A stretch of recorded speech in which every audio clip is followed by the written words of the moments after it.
Bismillahirrahmanirrahim. Assalamualaikum warahmatullahi wabarakatuh. Waalaikumsalam Waalaikumsalam warahmatullahi warahmatullahi wabarakatuh. wabarakatuh. Alhamdulillahi rabbil alamin wassalatu wassalamu ala asrafil anbiya wal mursalin sayyidina Muhammadin wa ala alihi washabbihi ajma'in. Rabbi shrah li sadri wa yassir li amri wahlul min lisani yafqahu qawli. Subhanaka la ilma lana illa ma 'allamtana innaka antal alimul hakim. Puji dan syukur, marilah senantiasa kita panjatkan kehadiran Allah Subhanahu wa taala atas limpah rahmat, taufik, hidayah dan inayahnya pada kita semua yang mana pada sampai saat ini kita masih diberi nikmat iman, nikmat Islam dan kesehatan sehingga pada waktu Indonesia malam hari ini dan waktu mungkin di Mandailing siang, pagi dan juga di Mandailing dan di negara-negara lain. Alhamdulillah kita dapat berkumpul bersama dalam acara kajian Islam Mandeh Minang Mancanegara. Tak lupa juga salawat dan salam semoga selalu kita lumpah curahkan kepada junjungan kita Nabi Muhammad SAW beserta keluarga dan para sahabatnya. Yang mana beliau adalah Nabi yang membawa kita dari alam kegelapan menuju kepada alam yang penuh cahaya kebenaran.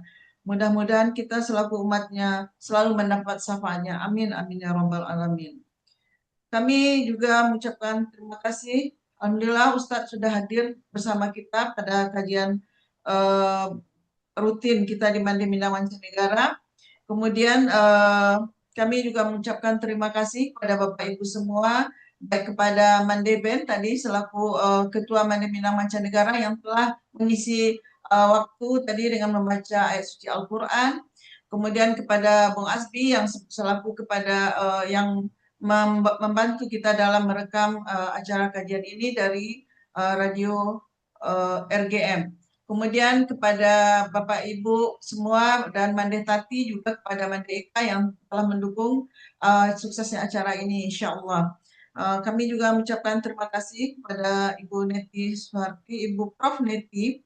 Neti Suharti beliau adalah seorang guru besar di Fakultas Farmasi Universitas Andalas yang insya Allah nanti akan membacakan ayat suci Al-Quran yaitu surat An-Nur ayat 30 sampai 31.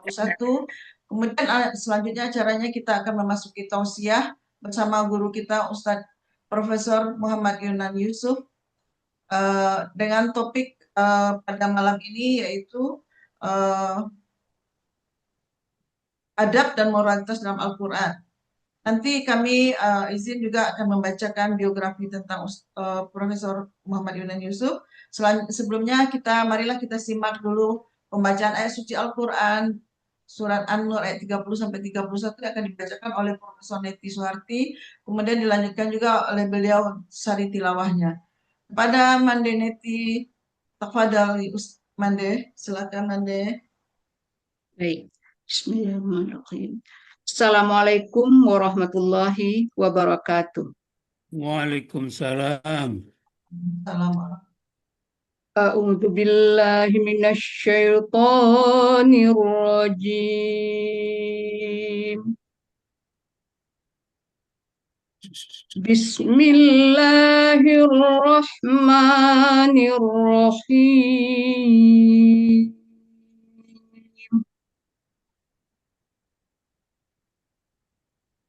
Qul lil mu'minina yaghuddu min absarihim wa yahfudhu farujahum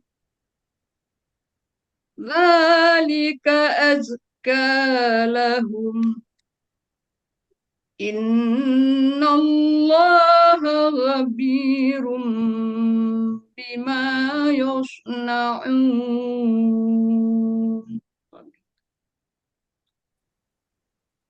Wa qul lil mu'minati yaghuddna min absarihinna wa yahfudna furujahunna wa la yubdina zinatahunna illa ma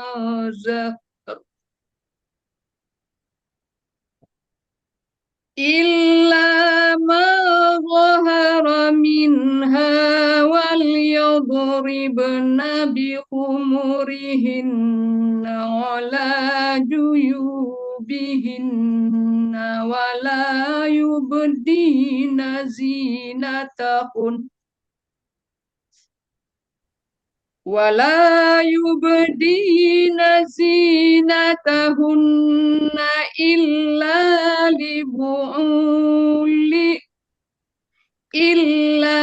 لبعولتهن أو آبائهن أو آباء بعولتهن أو أبناء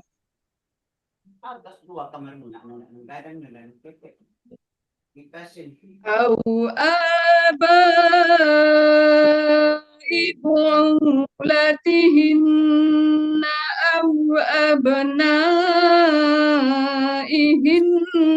أو أبناء بعولتهن أو أبناء بعولتهن أو إخوانهن أو بني إخوانهن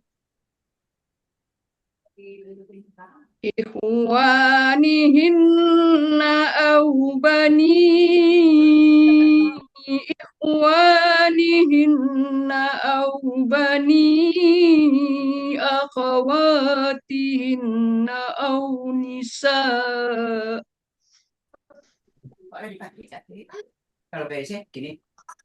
أو بني أخواتهن أو نسائهن أو ما ملكت أيمانهن أو التابعين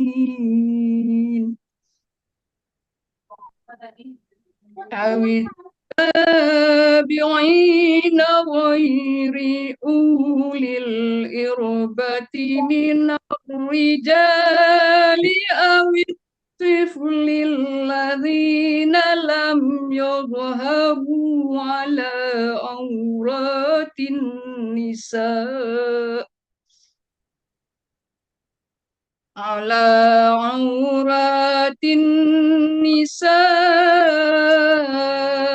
ولا يضربن بأرجلهن ليعلم ما يخفين من زينتهن وتوبوا إلى الله جميعا أيها المؤمنون لعلكم تفلحون صدق الله العظيم. Dengan aku berlindung kepada Allah dari godaan syaitan yang terkutuk. Dengan nama Allah yang Maha Pengasih lagi Maha Penyayang. Katakanlah kepada laki-laki yang beriman agar mereka menjaga pandangannya dan memelihara kemaluannya. Yang demikian itu lebih suci bagi mereka. Sungguh Allah Maha mengetahui apa yang mereka perbuat. Dan katakanlah kepada para perempuan yang beriman agar mereka menjaga pandangannya dan memelihara kemaluannya, dan janganlah menampakkan perhiasannya atau auratnya kecuali yang biasa terlihat. Dan hendaklah mereka menutupkan kain kerudung ke dadanya, dan janganlah menampakkan perhiasannya, auratnya, kecuali kepada suami mereka, atau ayah mereka, atau ayah suami mereka, atau putra-putra mereka, atau putra-putra suami mereka, atau saudara-saudara laki-laki mereka, atau putra-putra saudara laki-laki mereka, atau putra-putra saudara perempuan mereka, atau para perempuan atau sesama Islam mereka, atau hamba sahaya yang mereka miliki, atau para pelayan laki-laki tua yang tidak mempunyai keinginan terhadap perempuan, atau anak-anak yang belum mengerti tentang aurat perempuan. Dan janganlah mereka menghentakkan kakinya agar diketahui perhiasan yang mereka sembunyikan. Dan bertobatlah kamu semua kepada Allah, wahai orang-orang yang beriman, agar kamu beruntung. Maha benar Allah dengan segala firman-Nya. Assalamualaikum warahmatullahi wabarakatuh.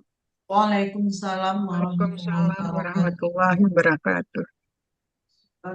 Masya Allah, Tabarakallah, Jazakillah khair. Kita aturkan kepada Mande Profesor Neti Suharti yang telah membacakan ayat suci Al-Quran. Afwan Ustadz, selanjutnya sebelum kajian, izin Ustadz kami membacakan nanti biografi Ustadz selintas. Seperti tadi yang sudah disampaikan oleh Mandeben bahwa Mandeben adalah sebagai ketua dari Mandemina Mancanegara, kami kenalkan kepada Ustadz kembali.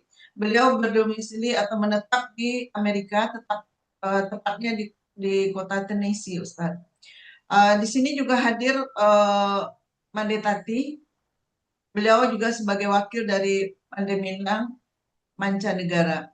Kemudian kita lihat juga Profesor Siti Salmah. Beliau juga adalah mantan guru besar di biologi Universitas Andalas. Kemudian ada juga Mandarina Marmita. Beliau Siti Salmah adalah penasihat di Mande Minang Mancanegara. Kemudian kita lihat juga ada Profesor Rina Marmita dan ada Dr. Ermi Sola, beliau menetap di Makassar. Kemudian ada juga Mande Ul yang tadi sudah dikenalkan oleh Mande Ben. Afwan Ustadz izin sebentar membacakan tentang biografi tentang Profesor Muhammad Yunan Yusuf MA. Ustadz kita Muhammad Yunan Yusuf lahirnya tepatnya di Sibolga. Beliau merupakan putra kedua dari ayah yang bernama M. Yusuf Tanjung dan ibu beliau Siti Hamiah. Beliau di jalan berumah tangga bersama istri beliau Irianis Tanjung. Kemudian kita lihat latar belakang pendidikan guru kita. Ustadz Yunan Yusuf menamatkan pendidikan SR dulu, Sekolah Rakyat dan Madrasah Ibtidaiyah pada tahun 1963 di Sibolga. Kemudian Ustadz juga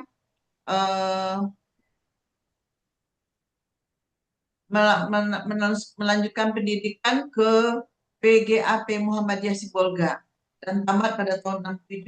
Kemudian hijrah ke Padang Panjang, Sumatera Barat untuk meneruskan pendidikan di Kuliatul Mubalighin Muhammadiyah yang diselesaikan pada tahun 69, sekaligus mengikuti ujian PGA Negeri di Bukit Tinggi dan memperoleh ijazah tahun 1970. Kemudian beliau melanjutkan pendidikan tinggi yang ditempuh di Fakultas Ilmu Agama Jurusan Dakwah Universitas Padang Panjang atau FIAD dan memperoleh gelar Bachelor of Art atau BA dengan judul tugas akhir beliau adalah Al-Quran Al-Karim Azhamu Mujizat Lil Al-Nabi Muhammad SAW pada tahun 1973. Lalu Ustadz hijrah dan sampai sekarang Ustadz menetap di Jakarta. Ustadz melanjutkan pendidikan di Fakultas Usuluddin Institut Agama Islam atau IAIN Syarif Hidayatullah Jakarta dan diselesaikan pada tahun 1978 dengan skripsi berjudul Aliran Kepercayaan dan Islam, sebuah studi perbandingan tentang ajaran ketuhanan yang Maha Esa. Pada tahun 1982, Ustadz diangkat menjadi tenaga pengajar di Fakultas Usuluddin Institut Agama Islam Negeri IAIN Syarif Hidayatullah. Dan pada tahun 1984, Ustadz mendapat kesempatan belajar program S2 di universitas tersebut. Kemudian pada tahun 1986 diselesaikan dan kemudian dilanjutkan dengan program S3 di Fakultas Pakar Sarjana Institut Agama Islam Negeri IAIN Syarif Hidayatullah. dan berhasil diselesaikan pada tahun 1989. Di samping itu, sebagai dosen di Fakultas Usuluddin Institut Agama Islam Negeri Yayan Sarif Hidayatullah Jakarta. Alhamdulillah, Ustadz menjadi guru besar di Yayan Sarif Hidayatullah dan juga mengajar di IKIP Muhammadiyah Jakarta. Demikian selintas tentang biografi Ustadz. Jadi Ustadz juga menjalani pendidikan di Padang Panjang ya Ustadz. Alhamdulillah malam ini Ustadz hadir bersama kita semua akan menyampaikan tausiah tentang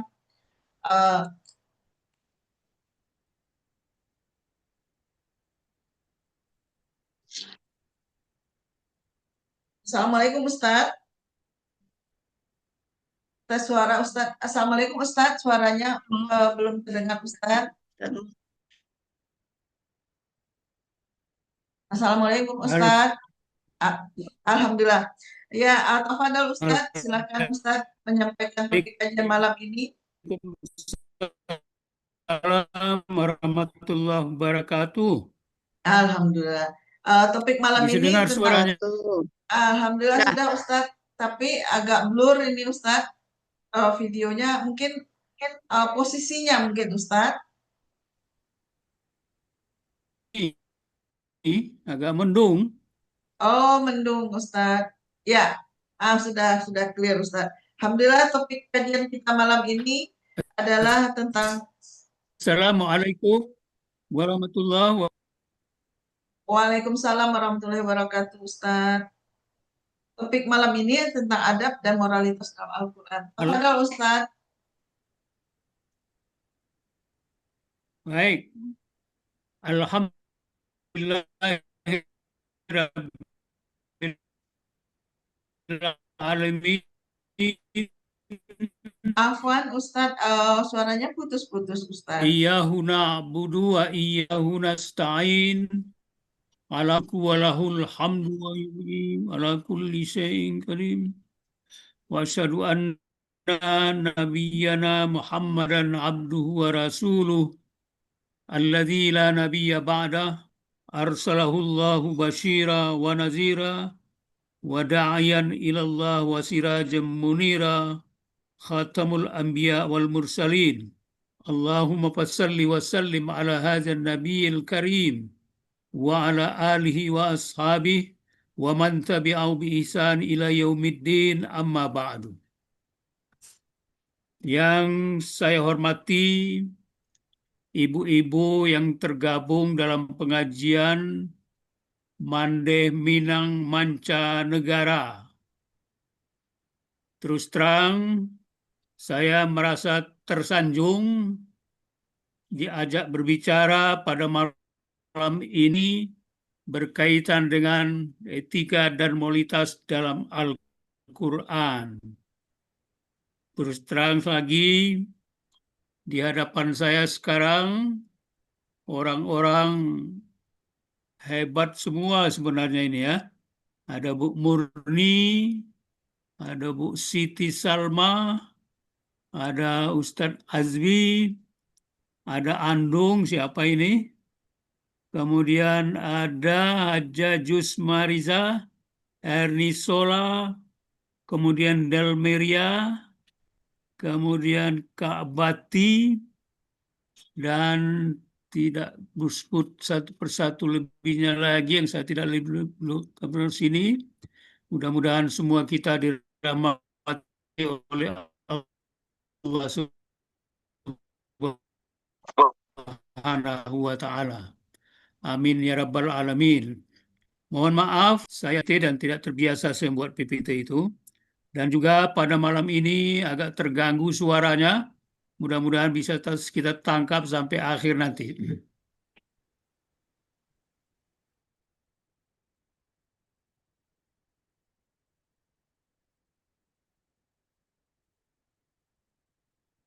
Pengajian Islam, yakni etika dan moralitas dalam Al-Quran.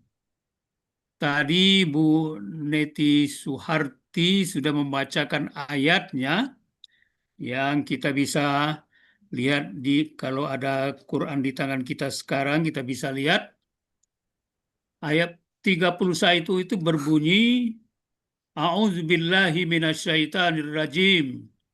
Bismillahirrahmanirrahim.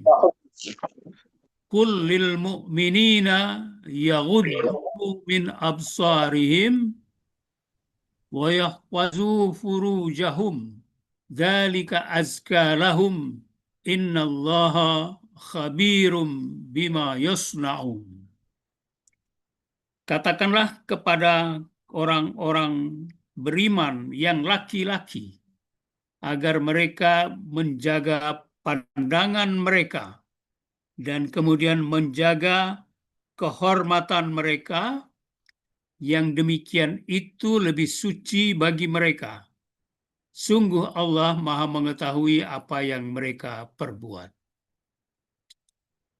Ayat 30 ini terdapat pada surat An-Nur.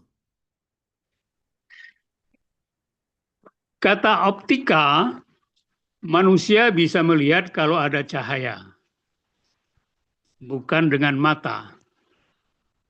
Dan oleh sebab itu, surat ayat ini berada pada surat Nur, yakni cahaya.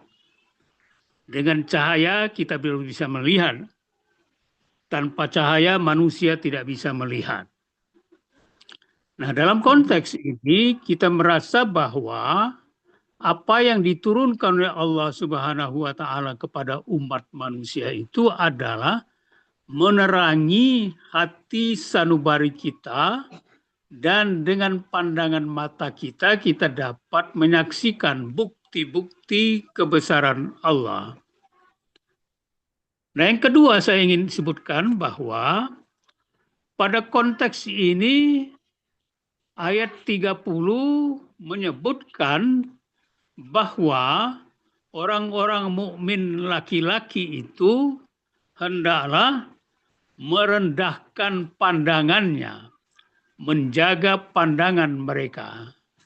Kenapa menjaga pandangan? Karena tadi berkaitan dengan penglihatan manusia, dan ternyata semua perbuatan kita ini bisa kita urutkan bermula dari pandangan mata. Dari pandangan mata kemudian memunculkan esensi persoalan kehidupan kita berupa bentuk perbuatan. Dan dari mata itu kemudian turun ke hati. Dari hati kemudian bermulalah perbuatan-perbuatan kita yang digerakkan oleh hati dalam apa yang kita kerjakan. Itu betul. Nah, dari sini kita kemudian melihat bahwa sebenarnya moralitas dan adab kita ini berpangkal pada perbuatan mata kita. Oleh sebab itu Al-Quran menjaga agar pandangan kita itu kita pelihara dan kita jaga, dan dengan memelihara dan menjaga mata itu maka perbuatan-perbuatan kita akan terkendali. Di dalam ayat ini katakan, Qul lil mu'minina yaghuddu min absarihim. Mereka harus menjaga, memelihara pandangan mereka. Jangan kemudian pandangan itu diberlakukan secara seenaknya saja, yang dalam konteks kita sehari-hari disebut dengan pandangan yang jelalatan, ya. Apa saja menjadi sasaran pandangan dari mata kita. Dan dengan demikian maka kita bisa meletakkan akhlak di situ, bahwa mata diperlukan oleh manusia untuk melihat sesuatu yang dibenarkan oleh Allah. Kalau kita melihat pandangan mata sesuatu dari hewan umpamanya, maka pandangan mata hewan itu bisa melihat apa saja. Tapi ketika mata diberikan kepada manusia, maka pandangan mata menjadi harus dijaga dan dipelihara. Dengan demikian, maka ayat itu diteruskan juga untuk yahfazuna furujahum, memelihara kehormatan atau memelihara kemaluan mereka. Kenapa? Karena dari pandangan mata itu kan bisa mengalir kemana-mana. perbuatan kita bisa muncul ke perbuatan tangan, bisa muncul ke perbuatan lidah, bisa muncul ke perbuatan kaki, bisa muncul perbuatan alat kelamin kita yang melakukan perbuatan-perbuatan yang dirahkan oleh Allah Subhanahu wa Ta'ala. Oleh sebab itu, ayat ini memelihara kita agar menyuruh kita yahfazuna furujahum, yakni memelihara kemaluan atau kehormatan mereka. Zalika azka lahum. Demikian itu adalah lebih suci, lebih bersih bagi mereka. Innallaha khabirum bima yasnaun. Allah Maha mengetahui, mengabarkan apa yang kamu perbuat. Ibu-ibu yang saya hormati, bahwa dalam demikian kita melihat bahwa ayat ini memberikan batasan-batasan yang harus dipenuhi, dipelihara oleh mukmin laki-laki. Dan ini bagian pertama dari proses penegasan di dalam Al-Quran untuk memelihara etika dan moralitas kita itu gitu. Sebab maka dengan dari mata akan muncul perbuatan-perbuatan lain yang dibarengi dengan alam pikiran, karena betapapun yang kita lihatlah yang kemudian muncul dalam pemikiran kita. Dan pemikiran kita itu kemudian melahirkan perbuatan-perbuatan yang tidak dibenarkan oleh Allah Subhanahu wa Ta'ala. Maka dengan demikian kita melihat bahwa dalam konteks ini bahwa pandangan mata harus kita pelihara dan kita jaga dengan sebaik-baiknya. Karena di sanalah terletak unsur yang paling penting dari sumber-sumber perbuatan yang akan diperbuat oleh badan dan kita, tangan dan kaki kita. Dengan demikian maka kita melihat bahwa dalam proses itu terdapat kaitan yang erat antara pandangan mata dengan apa yang dilakukan oleh manusia. Ayat 30 ini kemudian memberikan kesetaraan pada proses apa yang dilakukan oleh kaum perempuan.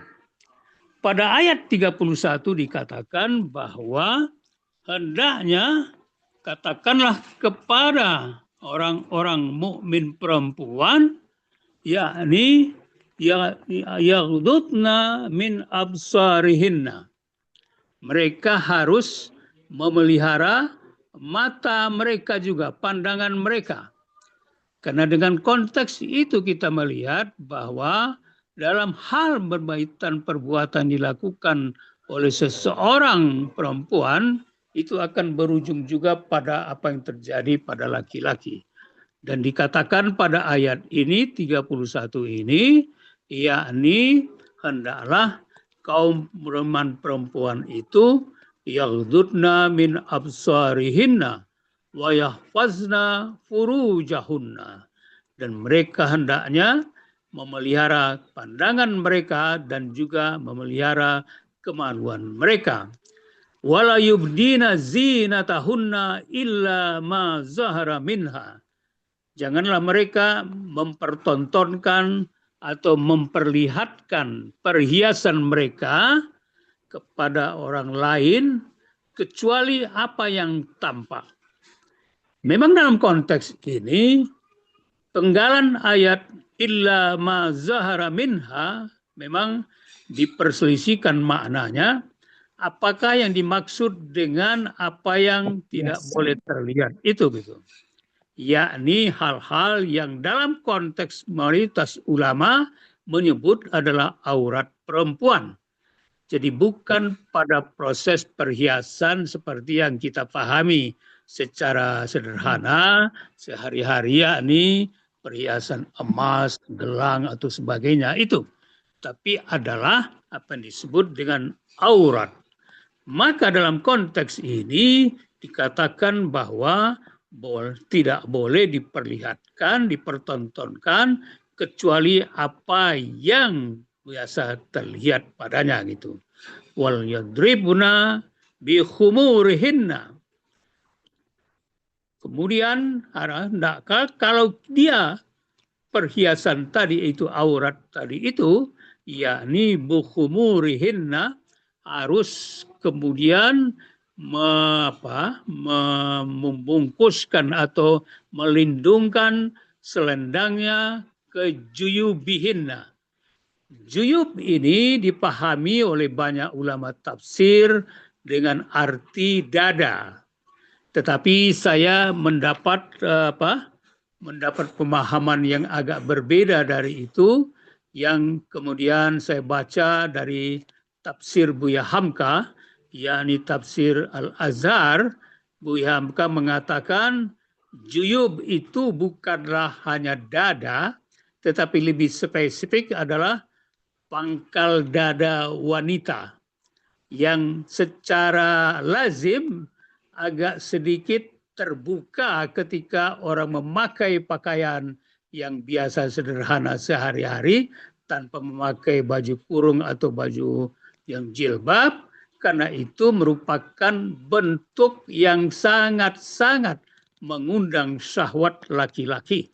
Dan dengan demikian juyub di sini dipahami oleh Buya Hamka sebagai satu area yakni aurat wanita yang lebih membangkitkan syahwat laki-laki gitu.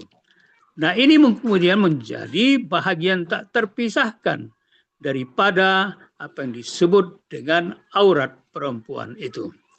Kemudian dikatakan wala yubdina zinatahunna illa libu'ulatihinna. Dan janganlah mereka memperlihatkan aurat mereka itu secara semena-mena kepada siapa saja kecuali illa libu'ulatihinna, kecuali kepada pasangan-pasangan mereka atau kepada abaihinna, kepada orang tua mereka, atau abai bu'ulatihinna, kepada mertua mereka, atau kepada anak-anak mereka, atau kepada anak angkat, anak tiri ini ya, dari suami mereka, atau juga kepada orang yang disebut dengan apa yang dikatakan dengan ikhwanihinna, yakni saudara-saudara perempuan mereka, kemudian juga kepada anak saudara mereka, kemudian juga kepada perempuan-perempuan mukmin yang biasa bergaul dengan mereka, atau kepada auma malakat aimanuhunna, yakni hamba sahaya mereka, atau wattabi'ina ghaira ulil irbat, yakni orang-orang yang menjadi pembantu di rumah mereka tapi sudah lanjut usia sehingga tidak memungkinkan punya syahwat keperempuanan. Kemudian apa juga disebut orang anak-anak yang tidak mempunyai pandangan atau pemahaman tentang aurat wanita. Nah, dalam konteks ini kita melihat bahwa apa yang dikatakan dengan zinatahunna itu adalah sesuatu yang menjadi perhiasan perempuan. Dengan demikian, maka kalau kita hitung secara spesifik apa yang membuat kemudian Al-Quran menjelaskan hendaknya itu dijaga semuanya dalam konteks pandangan kehidupan sehari-hari, juga adalah dikatakan bagi orang-orang yang kalau itu diperlihatkan auratnya perempuan, wala yadribna bi arjulihinna liya'lama ma yukhfina min zinatahinna. Jadi ada juga disebutkan dalam penghujung ayat ini bahwa perempuan-perempuan yang sengaja menghentak-hentakkan kakinya kalau berjalan supaya akan terlihat perhiasan gelang kakinya oleh orang banyak. Dan dengan demikian itu adalah proses dari bentuk kesombongan yang dihapuskan dalam konteks kehidupan etika dan akhlak kita. Ibu yang saya hormati, sampai batas ini saya bisa mengatakan bahwa akhlak dan moralitas kita itu harus kita pelihara dengan sebaik-baiknya. Bahwa dalam konteks pandangan kita, bagaimana kalau pandangan itu hanya sekali lihat saja? Itu dikatakan dalam hadis ketika Ali mengatakan bahwa dia melihat seseorang perempuan di jalan, maka dikatakan oleh Rasulullah, maka pandangan pertama itu adalah buat kamu, sedangkan pandangan kedua itu sudah merupakan dosa. Dengan demikian, maka kita harus menjaga pandangan kita itu, apalagi dalam konteks kehidupan modern sekarang ini.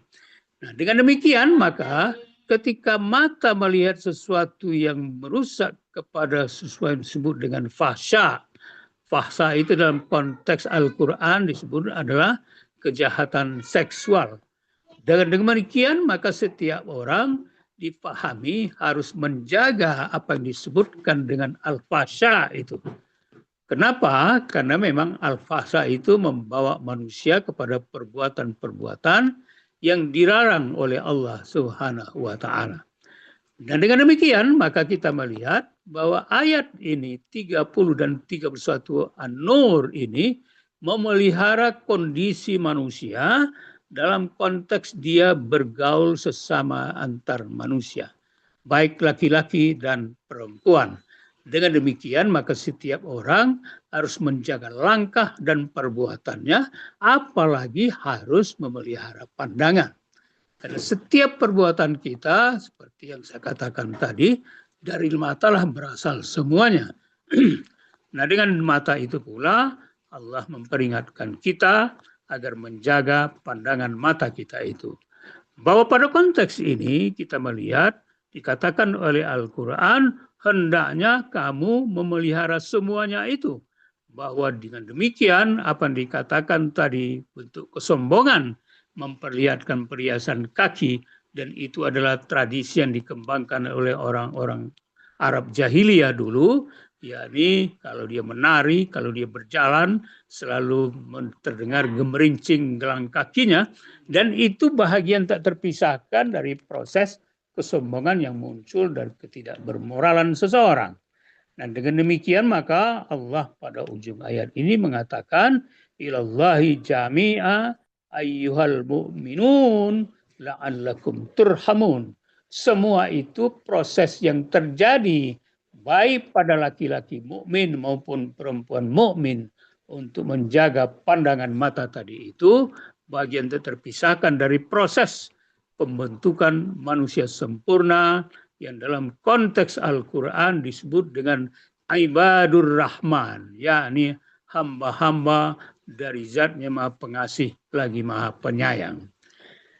Ibu yang saya hormati, pada konteks ini kita bisa melihat lebih jauh lagi bahwa akhlak dan moral itu bahagian tak terpisahkan dari kualitas hidup kita. Betapapun setiap orang, maka yang dilihat adalah akhlak dan moralnya. Allah tidak melihat rupa dan suara kamu, tapi yang dilihat adalah akhlak dan moralnya. Dan dengan demikian maka dikatakan dalam konteks ini bahwa apa yang disebutkan oleh Al-Quran sebagai pemeliharaan mata itu adalah proses awal dari menjaga kehormatan dan harkat manusia. Bahwa pada konteks ayat 30 larangan itu adalah terjadi pada memelihara mata dan kemudian kemaluan, tetapi kemudian pada ayat ke-31 banyak sekali larangan-larangan yang tidak boleh diperlihatkan oleh perempuan kecuali orang-orang tertentu. Itu dan maksudnya bukanlah untuk membatasi atau mengekang gerak perempuan. Dalam konteks ini, kesetaraan gender yang dikembangkan di masyarakat modern kita ini tidak dalam arti untuk membongkar, membuka aurat, tetapi adalah untuk memberikan penghormatan setinggi-tingginya kepada kaum perempuan. Bahwa dalam sejarah kita melihat datangnya Islam termasuk kepada masyarakat Arab jahiliyah yang pada waktu itu kondisi perempuannya sangat terpuruk. Kita bisa melihat dalam contoh-contoh sejarah seperti yang ditulis oleh para ahli, bahwa kalau ada seorang suami yang kemudian kalah di meja judi, lalu dia kemudian tidak punya modal lagi, dia boleh menjual istrinya kepada pemenang judi untuk berjudi lagi kembali. Itu pada masa Arab Jahiliyah. Kemudian juga perempuan tidak mendapat waris, bahkan perempuan itu bisa diwariskan sendiri oleh siapapun. Kemudian juga bisa dikatakan bahwa perempuan itu tidak punya harga diri sama sekali pada masa jahiliyah itu. Dan Al-Quran menyebut bahwa ketika seseorang ayah mendengar berita bahwa istrinya melahirkan seorang bayi, dan dia tahu bahwa bayi yang dilahirkan itu adalah seorang perempuan, maka Al-Quran mengatakan wajahnya menjadi hitam karena merasa malu kepada masyarakat, dan dengan buru-buru dia ambil bayi kecil itu, dibawa ke tengah padang pasir, sampai di tengah padang pasir kemudian dia kubur hidup-hidup. Inilah perlakuan yang dilakukan, diperbuat oleh Arab Jahiliyah sebelum Islam. Maka Islam datang untuk meluruskan dan membersihkan itu. Apa yang dikatakan oleh Rasulullah, bahwa kalau hendak mencari surga jangan pergi jauh-jauh, tapi lihatlah kepada di bawah telapak kaki perempuan. Pernah seorang pemuda datang kepada Rasulullah Sallallahu Alaihi Wasallam mengatakan ingin berjihad di jalan Allah dan dia ingin mati syahid agar segera masuk surga. Tapi kata Rasulullah SAW, dia bertanya kepada pemuda itu, "Aindakum apakah di sisimu ada seorang ibu?" Kata pemuda itu, "Ada ya Rasulullah, saya masih punya seorang ibu." Kemudian Rasulullah mengatakan, "Urus telapak kaki ibumu, kamu akan mendapatkan surga di sana, akan jihad di sana." Gitu. Apa maknanya ini semua? Bahwa Islam itu menghargai dan menghormati perempuan. Dan perempuan itu, kata Rasulullah, adalah kuncinya surga. Dengan demikian, maka setiap perempuan sebenarnya menjadi harapan besar bagi umat manusia, karena tidak ada seorang pemimpin besar pun atau pemimpin kecil pun yang tidak lahir dari rahim seorang ibu. Maka rahim seorang ibu itu adalah prototipe atau model dari bentuk pembentukan karakter manusia, yang dari situ kemudian nanti akan dilahirkan manusia-manusia hebat dan bermanfaat serta berguna. Dengan demikian maka apa yang dilakukan oleh ibu-ibu Mande Minang mancanegara ini menurut saya hal yang sangat positif dalam rangka untuk menumbuhkan semangat masyarakat kita yang sedang berubah sekarang ini dalam proses pembentukan manusia seutuhnya. Nah, bagi kita sebenarnya umat Islam sudah ada patokan-patokan, pandangan-pandangan yang bisa kita terima dan bisa kita kembangkan dan bisa kita telusuri secara bersama-sama mendapatkan nilai-nilai yang ada di dalam Al-Quran itu. Al-Quran sebagai hidayah terus-menerus akan menjadi penerang kita. Tadi saya sebutkan surat An-Nur ini menyebut dua diksi penting yang selalu dihadap-hadapkan, yakni An-Nur dan Az-Zulumat. Di dalam Al-Quran kita tidak pernah temukan kata nur dalam bentuk plural. Tidak ada bentuk jamaknya. An-Nur itu hanya satu. Tidak ada kata Anwar di dalam Al-Quran. Oleh sebab itu isyaratnya adalah An-Nur itu adalah kebenaran atau keterangan penerangan yang mutlak dan absolut. Yakni penerangan atau hidayah dari Allah Subhanahu wa Ta'ala. Dengan demikian maka Kalau ada kebenaran-kebenaran yang ada di alam persada ini, di bumi ini, maka itu sifatnya relatif dan nisbi. Ia harus merujuk kepada keterangan atau penerangan atau hidayah yang ada pada yang satu itu, yakni yang mutlak dan absolut itu. Sementara berdampingan dengan itu, bukan berdampingan sebenarnya, berhadap-hadapan dengan itu ada istilah atau diksi az-zulumat. Az-zulumat itu di dalam Al-Quran semuanya dalam bentuk jama, dalam bentuk plural, ya. Sedangkan tadi nur itu adalah bentuk singular. Dan dengan demikian maka bentuk mufrad yang ada dalam nur itu berlawanan dengan bentuk jama yang ada pada zulumat. Maka zulumat dipahami sebagai arti kegelapan. Maka dalam konteks Al-Quran, kegelapan itu sangat banyak, beragam sekali. Ada kegelapan pribadi, ada kegelapan keluarga, ada kegelapan negara, ada kegelapan politik, ada kegelapan ekonomi, ada kegelapan macam-macam, yang semuanya itu merupakan balasan Allah bagi orang-orang yang melakukan perbuatan-perbuatan yang tidak dibenarkan oleh Allah. Oleh sebab itu dalam konteks ini surat An-Nur berbicara pada konteks moral dan akhlak tadi itu untuk membandingkan kita jangan sampai masuk ke dalam perbuatan az-zulumat atau kegelapan, tetapi kita harus berada pada kondisi yang terang benderang nur ilahi.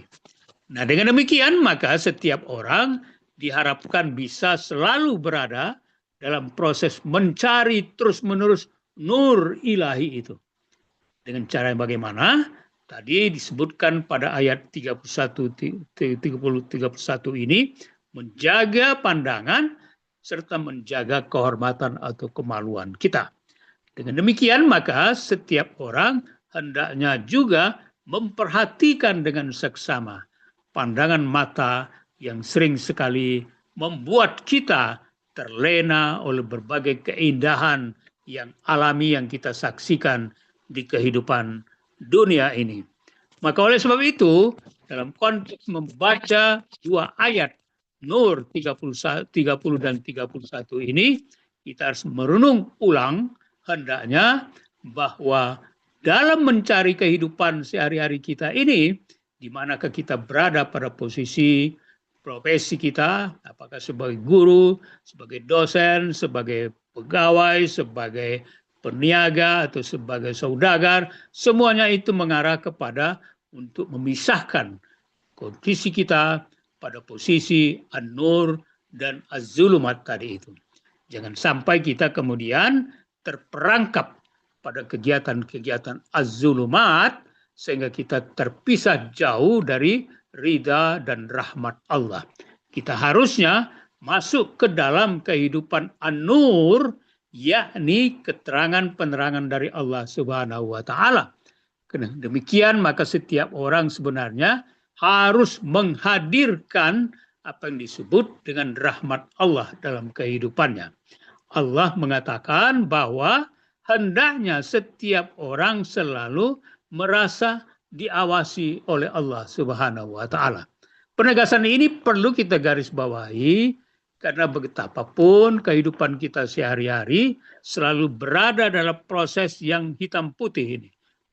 Bukan hitam putih sebenarnya, pada abu-abu ya.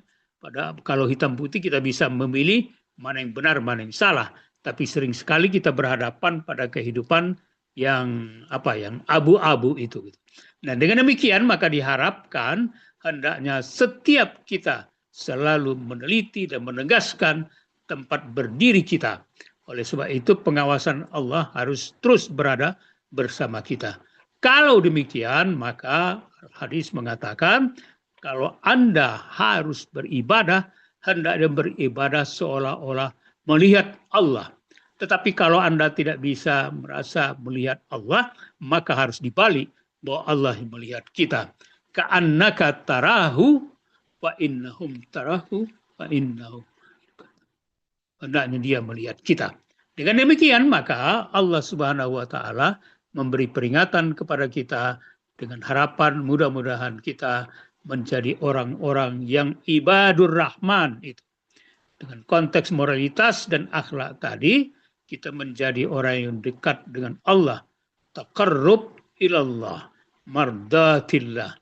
Dan inilah tujuan hidup kita, sehingga kita nanti kelak pada kehidupan dunia dan akhirat ini menjadi dapat bimbingan yang terus-menerus dari Allah berdasarkan pemahaman yang kita pahami dari Al-Quran Al-Karim itu.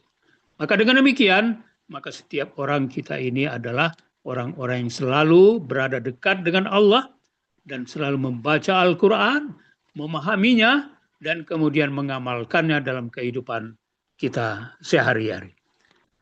Ibu-ibu yang saya hormati, saya kira saya bisa berhenti di situ dan mudah-mudahan bisa bermanfaat. Terima kasih. Wabillahi sabil haq wastabiqul khairat. Assalamualaikum warahmatullahi wabarakatuh.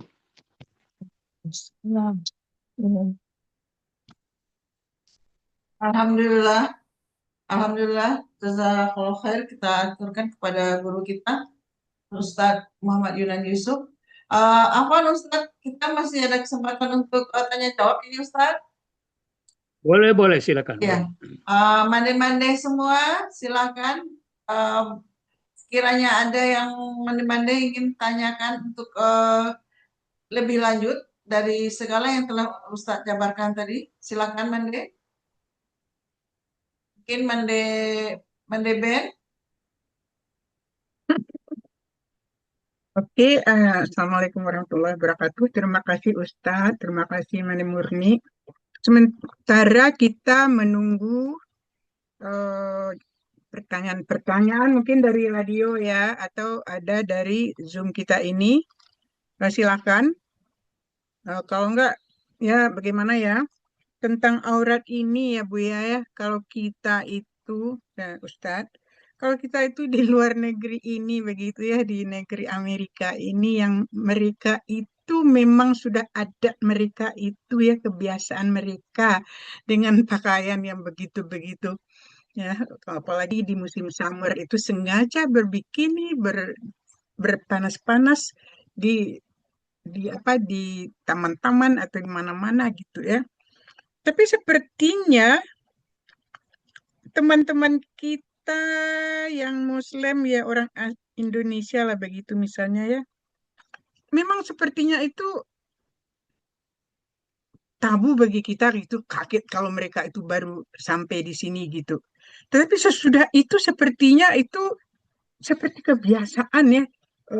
Apalagi bagi orang-orang di sini begitu, orang-orang aslinya begitu kan, orang asli pokoknya penduduk di Amerika ini, sepertinya mereka itu seperti tiada rasa begitu, sudah lazim aja bagi mereka. Dan juga bagi kita misalnya para laki-laki kita gitu ya misalnya. Nah, ini suatu hal yang sangat sangat bagaimana tuh Bu ya, Ustadz. Jadi sebenarnya ini bukan pertanyaan ya, cuman sambil menunggu pertanyaan gitu. Begitu terasanya begitu di negara yang tidak majority Muslim ini, Bu ya.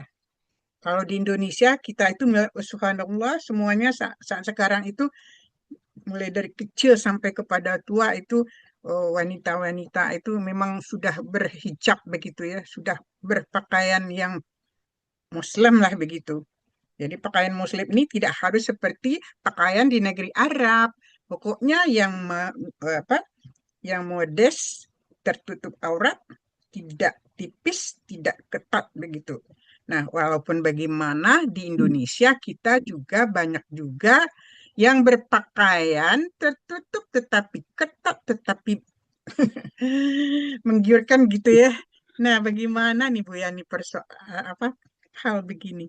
Ini sebenarnya itu ya bagaimana, susah menjawabnya karena sesuai dengan keadaan begitu. Tapi silakan Bu ya memberikan suatu wejangan tentang ini begitu. Oke, terima kasih Ibu. Dengan siapa saya manggilnya ini? Bu Ben, Mande Ibu Ben, Ben. Ibu Ben. Mande Ben. Mandi apa? Mande Ben, Mande Nurbaini, Mandi Ben. Nurbaini. Nurbaini. Right. Nurbaini ya. Baik, Yes. Mandi Nurbaini. Tentu kalau kita hidup di negara asing seperti Ibu di Amerika, tentu sesuai dengan peradaban mereka, peradaban Barat yang terbuka dan apalagi terciptakan kalau sudah musim panas begitu, ya harus terbuka lah semua gitu kan. Nah, tentu bagi kita apa yang dijadikan mereka sebagai peradaban mereka, kebudayaan mereka, ya kita hormati saja.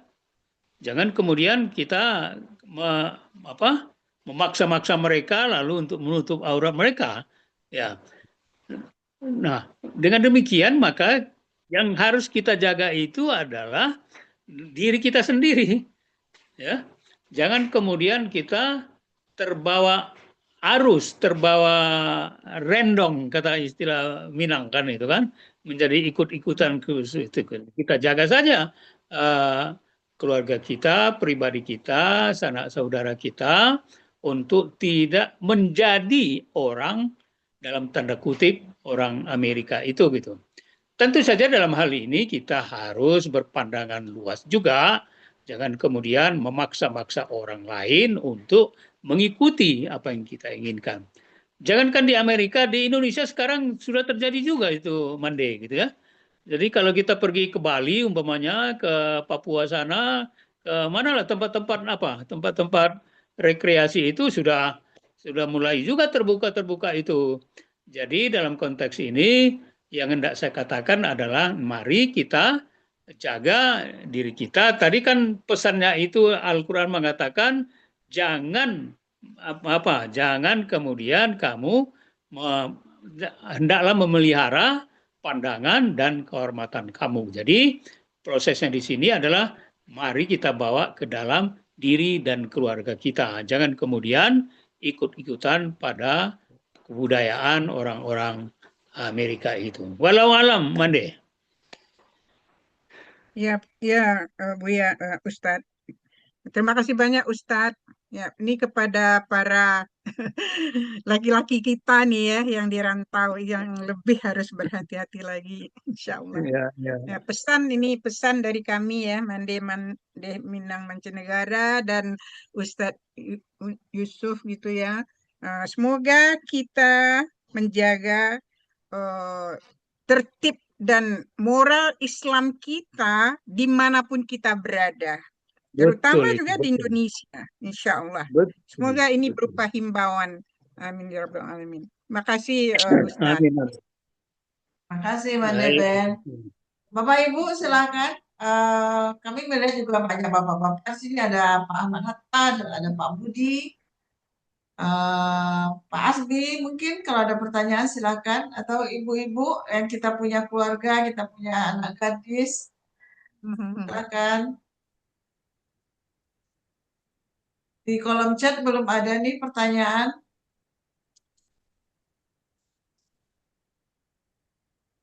Ustadz juga kalau nggak salah sudah membuat tafsir Al-Quran ya Ustadz? Sudah menulis tafsir saya. Alhamdulillah. Ya. Sudah dipublish, Ustaz? Sudah dipublish? Sudah dipublish, ya. Sudah dipublish. Oke, nanti tolong kirimkan mungkin ke Mandemur informasinya. Kalau itu ada 30 juz ya sudah ya Ustaz? Belum. Jadi saya cerita sedikit. Saya nulis tafsir itu sejak tahun 2010. Dimulai dari surat Al-Baqarah. Tapi karena ayatnya panjang-panjang, saya kesulitan sendiri menafsirkan itu. Lalu saya konsultasi ke Pak Quraisy Shihab, Profesor Quraisy Shihab. Kata Pak Quraisy, kalau sulit dari bawah, dari juz pertama, mulai dari atas katanya.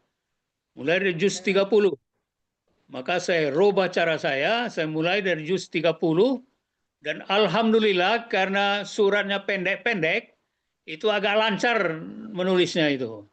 Jadi sekarang ini sudah selesai sampai juz 18.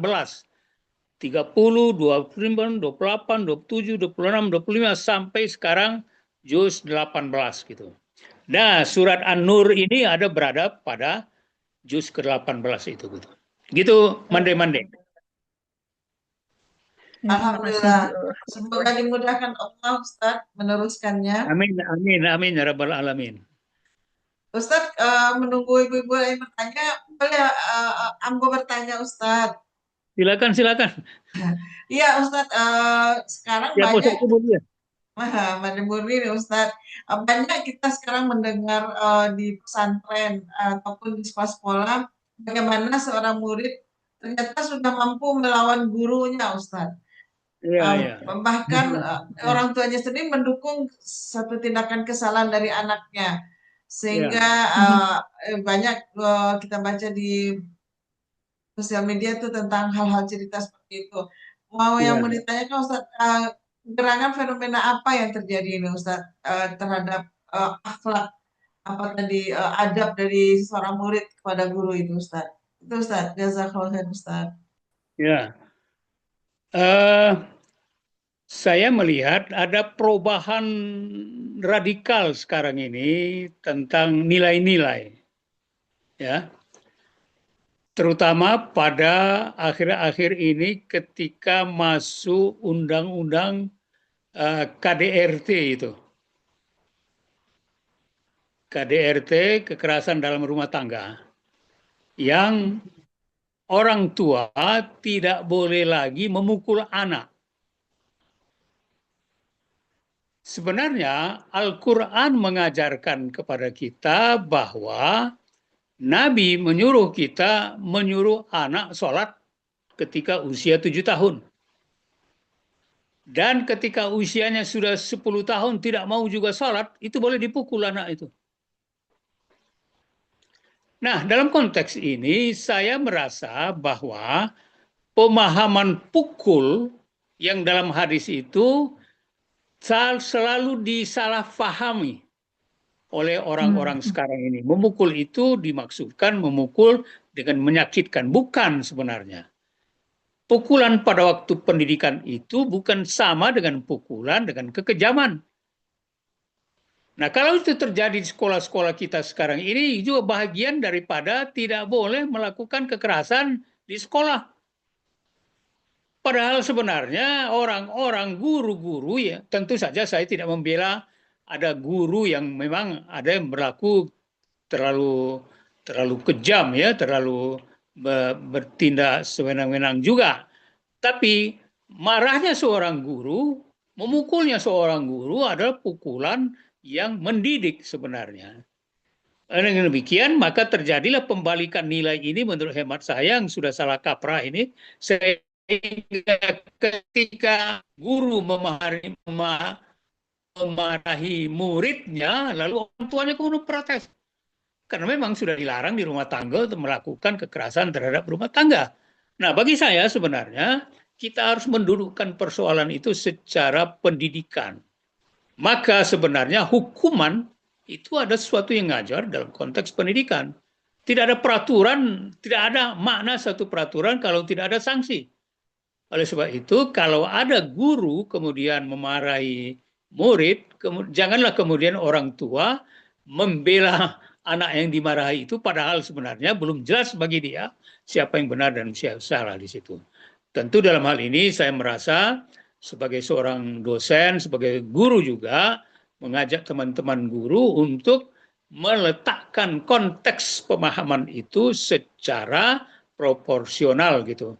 Memang di pesantren itu malah ada upaya, ada etika seorang murid itu harus tunduk dan patuh kepada guru, dan tentu dalam konteks ini tidak dalam tunduk dan patuh secara membabi buta, ya, harus ada proses rasionalisasi di sana itu. Jadi kembali ke pertanyaan tadi, bagi saya kalau ada kemudian murid dimarahi oleh guru kemudian lapor kepada orang tuanya, kemudian orang tuanya membalas lagi kemarahan kepada gurunya, saya kira ini salah kaprah ini. Harusnya orang tua seperti itu harus memperbaiki diri, bahwa sebenarnya kalau semasa saya dulu, mungkin Mande-Mande juga mengalami itu dulu, ketika kita pergi belajar mengaji ke surau, kan diantarkan sama apa itu, sama sapu lidi itu kan.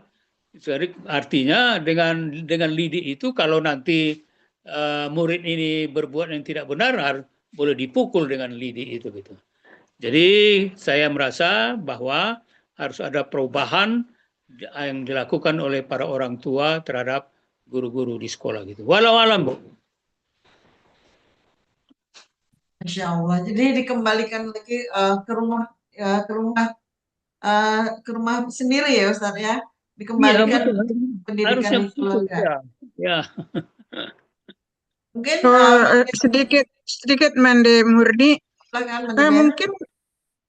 mungkinkah undang-undang itu di apa ya, di update gitu. Jadi yang dimaksud kekerasan itu harus dijelaskan, bukannya dengan tangan begitu ya, tapi dengan Ya, nasihat begitu ya. betul.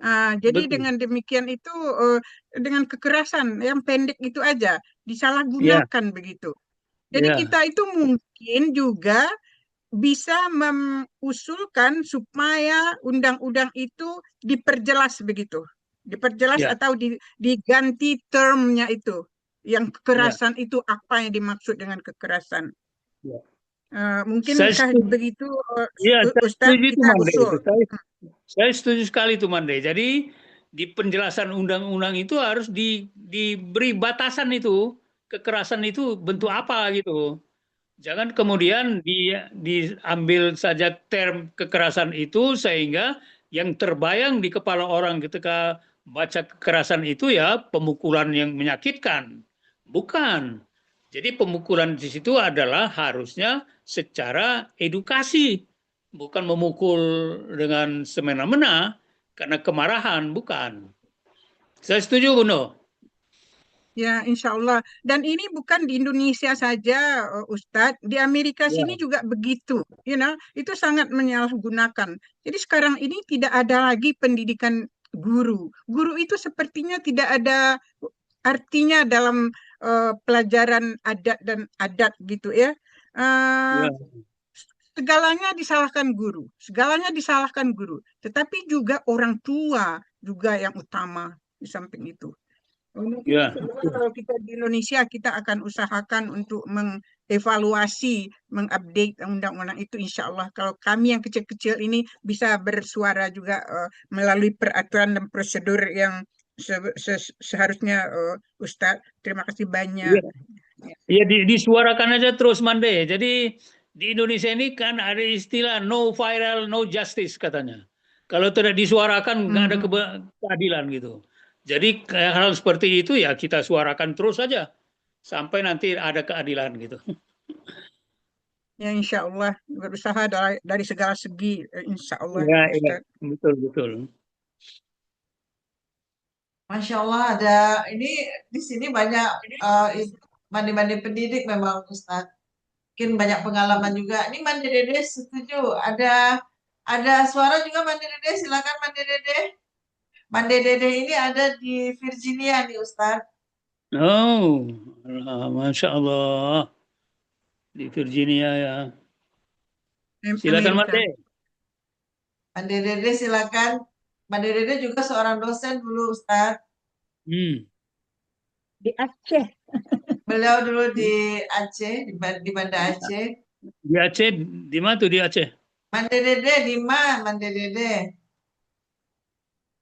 Silakan buka mic-nya Mandi Dede. Ya, Assalamualaikum Ustadz. Waalaikumsalam, Mande. Maaf, Bu, kau pagi-pagi di situ kan, jadi sambil sarapan tapo, tidak buka video. Jadi iya, Ambu setuju sekali itu dengan, itu mungkin salah satu tugas dari gitu kan, mandi-mandi atau bunda-bunda atau ya ibu-ibu untuk untuk apa untuk ya maga itu edukasi, memberi edukasi ke para ibu-ibu muda atau orang-orang tua di Indonesia ya paling kurang di Sumatera Barat sesuai dengan misi salah satu misi dari Madi Minang Mancanegara.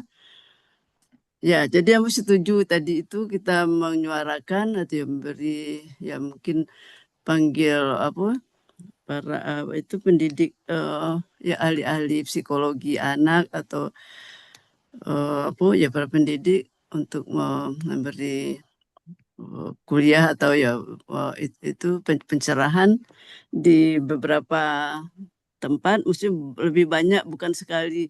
Pas waktu ada kejadian itu Mandi Murni ingat waktu kejadian yang guru beberapa minggu yang lalu itu ya, yang Ya, terjadi anak iya, Mbak sekolah Dede. Iya, melawan. betul. Ya, jadi kan biasanya kalau di Indonesia kalau ada ya itu sesuatu yang apa habis itu heboh kan diam, setelah itu diam dan sunyi setelah itu kan. Nah, jadi mungkin ya kita tetap itu kan seperti kata Ustadz tadi menghidupkan terus apa menyuarakan. Ya, jadi mungkin nanti kita bisa itu diskusi apa yang bisa dilakukan. Ya Mandeben, ya Ustadz, ya Ya, insya Allah.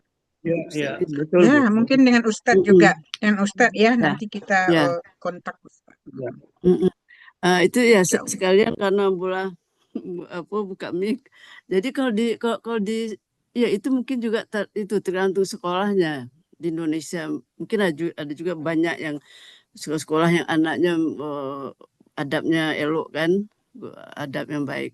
Seperti di Amerika juga, seperti sekolah di tempat sekolah anak Ambo. Itu orang tua itu orang tua mau menyerahkan maksudnya walaupun orang tua Amerika kan, mereka kalau yang salah itu kata guru ya mereka ikut. Jadi tidak melawan, tidak dipertentangkan. Jadi itu ya itu jadi itu mungkin ya ya mungkin nanti kita bisa diskusikan gitu kan Mandeben dan Ya, insya Allah. Ustadz. Sekalian ada satu pertanyaan di sini kan anak-anak sekolah ya apalagi seperti itu kalau musim panas kata Mandeben tadi anak-anak itu ya terbuka auratnya kan jadi anak Ambo laki-laki katanya kok di sekolah undi bapak udah itu suka hujan dicari yuk kalau mengecek cari saja matunya hujan ikan pakaian tapunya gitu tapi awak tetap menghormati ya jangan jangan meremehkan atau seperti menghina gitu kan tapi ya tapi itulah jadi kalau itu apa yang harus dilakukan tuh Ustadz maksudnya ketombo acuk saya astagfirullah baca yo berzikir atau apa gitu itu bagaimana itu Ustadz Ya, jadi tidak bisa dihindari ada di sekolah ya. kan Ya, betul. Jadi seperti yang saya katakan tadi kan, kalau sudah begitu kebudayaannya, kemudian kita jangan merecoki kebudayaan itu. Ya, kita hormati dan kita pahami begitulah kebudayaan mereka. Lalu apa yang kita lakukan sebagai seorang muslim yang baik? Maka tadi saya sudah jelaskan pada konteks kalau itu terlihat ya dalam arti tidak sengaja melihat kan ada hadis yang disebutkan oleh Rasulullah SAW kepada Ali bin Abi Thalib. Ali itu pernah mengadu kepada Rasulullah, ya Rasulullah saya sudah melihat aurat perempuan katanya. Apa kata Nabi? La tattabi nazratan nazrah. Janganlah engkau ikuti pandangan pertama kamu itu menjadi pandangan kedua. Karena fa inna lakal ula wa laysat lakal akhirah. Kata Nabi, pandangan kamu yang pertama itu pahala. Karena tidak sengaja. tapi pandangan kedua dosa, kata Nabi. Nah, oleh sebab itu dengan hadis ini kita bisa nanti bilang sama anak Dede tadi ya, kalau sekali lihat nggak masalah, itu pahala malah. Tapi kalau diulangi kedua ketiga kali itu menjadi dosa gitu. Jadi udah benar tadi itu suruh istighfar dia, kemudian jangan selalu dekat-dekat di situ, pergilah berusaha menjauh, dan kalau masih terlihat juga itu sudah sesuatu yang tingkat darurat jadinya. Kalau darurat nggak bisa kita apa-apain lagi kan. Dan kata usul fikih, ad-darurah tubihul mahzurat. Kondisi emergensi itu membolehkan semua yang dilarang. Tapi jangan diterus-teruskan. Jangan didarurat-daruratkan gitu. Jangan di emergensi-emergensikan. Benar-benar emergensi gitu. Gitu, Mande. Walau alam. Alhamdulillah. Sedikit Ya, Ustaz, terima kasih sedikit banyak. Ustaz, sebentar. Ya, right. Yo. Ustadz, ini ya, karena itu sudah terbiasa di sini, orang kita, orang sini, orang mana, itu tuh nggak Ya. masuk hatinya, Ustadz. Gimana itu? Cuma sebagai suatu Alhamdulillah. pandangan biasa aja. Iya, alhamdulillah kalau tidak masuk ke hati, alhamdulillah itu bersyukurlah. Jangan kemudian menjadi bahagian dari kebudayaan itu kita. Ya. Jadi Cuma dalam terlibat pandangan saya, kebiasaan. ya dalam pandangan saya, kalau hanya sekedar lihat saja, tapi jangan diterus-teruskan lihatnya, ya jangan dilama-lamakan melihatnya gitu. Jadi kita bersikap bahwa apa yang tersaji di hadapan kita itu bukan dari karakter kita gitu. Ya Allah. Terima Ya. kasih, Ustadz. Alhamdulillah. Terima kasih banyak, Pak Ustadz. Yo. Alhamdulillah. Semoga kita dimudahkan, terutama di tengah-tengah keluarga dulu ya Ustadz. Berdakwah Ya. di tengah keluarga. Karena Ya. keluarga itu akan berinteraksi keluar. Masih ada Mande yang lainnya? Mande Ermisola, Mande Elsa Damayanti. Apa ada Assalamualaikum. pertanyaan? Waalaikumsalam. Assalamualaikum. Pak Budi, silakan Pak Budi. Wabarakatuh, Pak Budi ya. Pak Ya. Budi. Yo.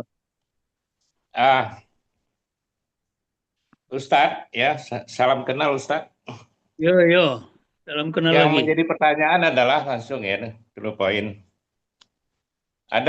Apakah definisi aurat itu ada pengelompokannya? Misalnya aurat yang berat, yang sedang, atau yang ringan gitu loh. Karena kalau kita lihat, saya belum menemukan definisi yang seperti itu. Karena dalam fakta sehari-hari kan bahwa dalam kehidupan kita seperti kita masak rambut misalnya, apakah ini termasuk aurat yang ringan atau sedang atau apa, ada definisi demikian? Karena kalau kita bicara rambut, waktu saya sekolah dulu, waktu SMA, waktu kuliah, itu rata-rata kan perempuan tidak pakai nutup rambutnya. Sedangkan yang lain masih sopan lah. Dan kita tahu waktu itu kan Islam sudah kuat juga, sudah ada juga ustadz-ustadz yang cukup terkenal masalah aurat gitu loh. Jadi ada sebagian orang memikir apakah ini kewajiban atau anjuran. Ini tentang rambut ya.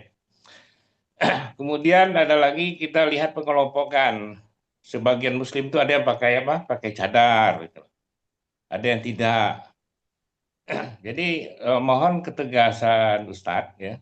Apakah aurat ini dikelompokkan, ada aurat berat, sedang, ringan. Kemudian kenapa ada perbedaan orang yang pakai cadar, yang tidak.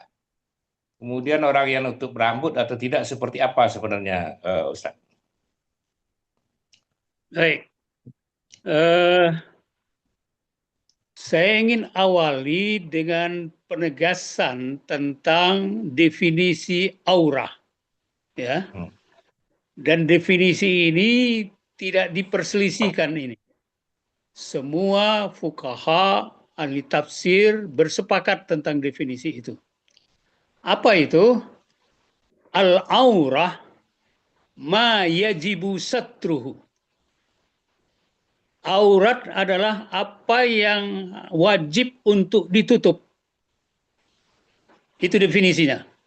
Ma yajibu satruhu. Apa yang wajib untuk ditutup. Nah, ketika sampai kepada mana itu yang harus ditutup itu, terjadi perbedaan itu. Nah, Terjadi perbedaan. Bagaimana perbedaannya?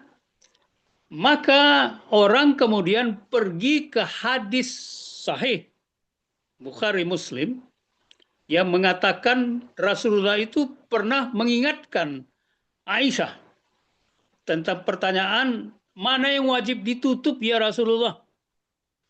Kata Nabi, semua harus ditutup kecuali wajah dan telapak tangan. Kecuali wajah dan telapak tangan. Wajah, telapak tangan boleh terbuka. Itu bukan aurat. Oke. Kalau begitu, rambut adalah wajib ditutup. Bahwa ada pandangan yang mengatakan tidak wajib, itu biasanya pada usia tertentu. Ketika belum balik dan berakal. Tapi kalau sudah sampai ke balik dan berakal, wajib ditutup. Atau dalam konteks kita di Sumatera Barat, saya kan sekolah di Parangpanjang ini. Anak-anak SMA di Parangpanjang itu nggak tutup rambut itu.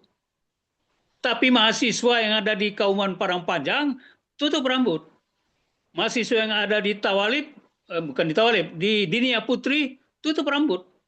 Jadi konteksnya sebenarnya adalah proses pada usia batas antara balik dan berakal tadi itu. Nah, bagi saya, apa yang sudah ditegaskan oleh Rasulullah SAW bahwa semua wajib ditutup kecuali wajah dan telapak tangan, bagi saya sudah final itu. Ya, maka di luar wajah dan telapak tangan itu sudah aurat perempuan. Bahwa nanti ada perbedaan pandangan itu adalah masalah mazhab. Kenapa orang kemudian di Saudi Arabia pakai cadar ya? Karena memang kondisi kebudayaannya begitu. Tidak dibawa dalam konteks Rasulullah tadi kecuali wajah dan telapak tangan. Andai kata cadar itu bagian daripada ajaran Islam, tentulah Nabi menggarisbawahi itu juga. Tetapi hadis itu mengatakan semua wajib ditutup kecuali wajah dan telapak tangan. Jadi dengan demikian maka sebenarnya dalam konteks ini kita harus pergi kepada hadis Rasulullah yang menegaskan bahwa yang boleh terbuka itu hanyalah wajah dan telapak tangan. Walau alam, Pak Budi.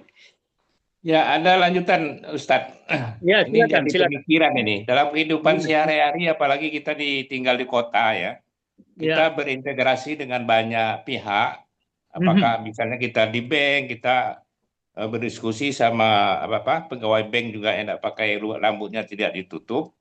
Betul, Karena kalau betul. dalam definisi aurat kan kita memalingkan wajah kita dari pandangan terhadap rambut tersebut, ya. Harusnya. Tapi secara logika kan tidak mungkin pula kita sedang membahas masalah dengan pihak orang lain tanpa melihat mereka gitu loh. Nah, itu apakah final yang dimasukkan itu rambut itu memang berdosa kita melihat, atau pihak perempuan membuka rambutnya berdosa, atau bagi yang melihat juga berdosa. Jadi supaya jangan ada kebingungan dalam kehidupan sehari-hari, Ustaz ya. Iya. Pertama, yang disebut Rasulullah itu adalah wajib ditutup oleh perempuan. Perempuannya dulu. Ya. Kecuali wajah dan telapak tangan. Berarti rambut wajib dia tutup. Bagaimana kalau laki-laki melihatnya? Itu ayat 30 tadi itu. Kullil mu'minina la yaghdudna absaruhunna. Dan mereka tidak boleh mereka harus memelihara pandangannya. Apa arti memelihara itu? Tadi saya gambarkan, boleh terlihat sekali, ya, tapi jangan terus diterus-teruskan pandangan itu. Tapi dalam konteks kita bermuamalat ini di bank umpamanya, itu adalah kebutuhan. Dan bagi saya hajjah itu atau kebutuhan itu sudah mendekati kepada ad-darurah. Ya, sebab kalau kita tidak berhadapan dengan dia, kita tidak bisa melakukan transaksi itu jadinya. Nah, pada posisi itu adalah sudah sampai ke tingkat mendekati darurat itu. Nah, oleh sebab itu yang ditegaskan oleh Nabi itu perempuannya harus menutup. Tapi kalau dia tidak menutup, laki-laki harus memelihara pandangannya gitu. Ya, Gitu, Pak terima Budi. kasih Ustaz. Terima Yo, kasih. yo. Alhamdulillah, pertanyaan Pak Budi membawa pencerahan juga kepada kita semua. Kita juga di keluarga mengingatkan para suami kita untuk turut menjaga pandangannya. Ibu Morina Marnita, mungkin mau bertanya, silakan Bu Rina. Ya, izin bertanya, Made Murni. Assalamualaikum, Ustadz. Pertanyaan saya simpel saja. Dulu sebelum saya menjadi dosen, itu timbul keraguan karena ada pernyataan dari teman-teman mengatakan bahwa suara wanita itu adalah aurat begitu.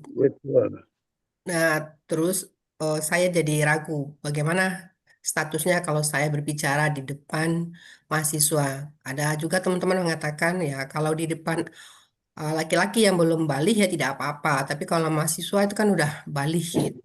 Jadi suara kita bisa diaurat. Ya. Bagaimana sebetulnya, Ustadz? Terima kasih, Ustadz. Ya. Nabi mengatakan pada satu hadis bahwa suara wanita itu aurat ketika dia bernyanyi mendayu-dayu. Ya.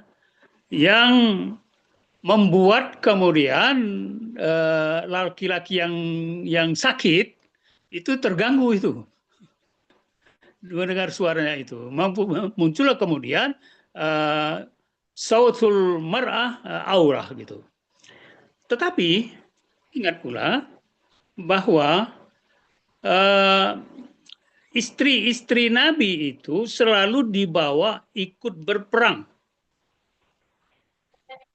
Kadang-kadang dipilih siapa yang ikut itu. Jangan lupa para istri Nabi itu ikut juga memberi komando dalam peperangan atau pekerjaan-pekerjaan yang di luar itu ketika dibawa ke peperangan itu. Apa artinya? Ketika suara perempuan itu dalam konteks tidak mendayu-dayu, itu adalah sesuatu hal yang positif. Itu pernah cerita yang nanti kita bicarakan juga dalam surat An-Nur ini. Siti Aisyah itu pernah dituduh oleh masyarakat Madinah berselingkuh dengan Safwan. Ya, seorang pemuda Arab ketika itu sahabat Nabi juga. Karena mereka pulang terpisah dari rombongan hanya berdua saja dan mereka kemudian melakukan perjalanan berduaan saja. Jadi Safwan itu menuntun unta Siti Aisyah di atasnya, mereka sampai ke Madinah gitu loh. Timbullah kemudian desas-desus, bisik-bisik di masyarakat Madinah itu. Apa yang ingin saya katakan? Kalau perbuatan suara itu yang disuarakan itu adalah sesuatu yang tidak dalam tanda kutip tadi mengganggu laki-laki yang sakit tadi, ya sebenarnya dalam konteks saya katakan tadi, saya ini mengajar mahasiswi saya yang perempuan. Dan kemudian saya juga punya dosen perempuan juga gitu. Nah, dalam konteks ini ketika ada hajah, apalagi ke tingkat tadi saya katakan ad-darurah, maka itu dibenarkan dalam fikih Islam. Jadi tidak ada masalah ketika disebutkan suara itu adalah suara perempuan aurat itu kalau dalam tanda kutip ya, kalau dia membangkitkan syahwat orang-orang yang sakit tadi itu. Begitu, Bunda Mande. Terima kasih banyak, Ustadz. Ya. Assalamualaikum warahmatullahi wabarakatuh. Assalamualaikum warahmatullahi wabarakatuh. Alhamdulillah. Semoga kegalauan para mande-mande ini yang para pendidik di sini Ustadz sudah jelas ya. Tidak ada lagi kegelisahan tentang kita mengajar di depan kelas. Semoga jadi amal pahala saleh untuk mande-mande semua memberikan pendidikan kepada murid-muridnya. Kami juga murid dari Ibu Siti Mohon Salma izin nih. sebentar, Mande Murni sebentar. Ya Ustadz. Kita kenal semua Ibu Zakia Darajat ya. Iya, ya Ustadz. Ya, Nah, itu dosen saya. Masya Allah. Insya Allah. Zakia Darajat itu dosen saya itu. Masa dahulu Ustadz, termasuk kami ini Ustadz, ini dosen kami banyak di sini juga Ustadz. Kami dulu waktu kuliah belum menutup aurat Ustadz. Nah, itu apa yang bisa kami lakukan Ustadz? Memang di Sumatera Barat dahulu belum mewajibkan anak sekolah, kecuali hari Jumat itu pun baju kurung, rambut terbuka Ustadz. Nah, sekarang alhamdulillah di Sumatera Barat mulai dari anak SD itu sudah diwajibkan berhijab. Nah, atas masa lalu itu bagaimana itu Ustadz? Ya, yang mana itu? Yang mana? Ya bahwa kami dulu belum semuanya menutup aurat selama belajar. Iya kan, kalau dulu belum artinya belum paham, berarti kan belum tahu. Jadi orang yang belum tahu tidak dihukum apa-apa.